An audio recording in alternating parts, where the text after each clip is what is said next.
speaking of breaking records, the snow overnight broke a weather record for the earliest snow in KC since 1898. This picture is from our own Angie Racono, showing where some of the snow stuck to the ground in St. Joe. And here's a closer look at the snow that accumulated in the trees. Storm Track 5 meteorologist Gary Amble is here to tell us if there's any more in the forecast. And Gary, I hope your answer is no. Well, in the near term, it's no. I don't have it in my 7-day forecast, but there will be snow deeper into the season.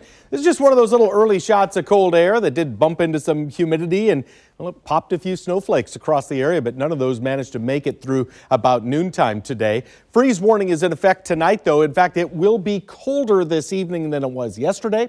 It will be colder overnight tonight than it was yesterday, so cover up those plants or bring them indoors. Otherwise, the growing season may be over for those plants susceptible to the cold. Temperatures are in the mid-40s. Kansas City now has bumped up to 46 degrees. It's as warm as we have been all day, but it drops off 9 degrees by 8 o'clock, and then we keep it basically in the mid-30s all the way through 11 o'clock. We're getting down into the upper 20s by tomorrow morning. I'll have a look ahead to that cold air. Plus, a look ahead to your weekend forecast, Brad, coming up in your Storm Track 5 forecast. Thanks, Gary.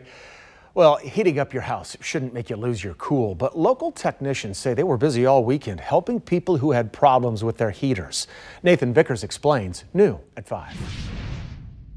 If this weather took you by surprise, you're not alone. HVAC technicians throughout Kansas City say they've had a huge increase in calls about heating issues. The fleet of pink vans at Bob Hamilton Heating and Cooling don't stay parked for long during early cold snaps like this one. Super duper busy. I've got all my technicians run almost 10 to 12 hours a day. Mohammed El Kafaf is a manager at the Overland Park business, which has been responding to calls for help from people turning on their heat for the first time. Oh, it's cold. Most of the systems, they're just not working, decide to not working. He says before you turn on your heat, you should check your filter. There is an error right here. For older systems, he recommends calling in a technician for an inspection.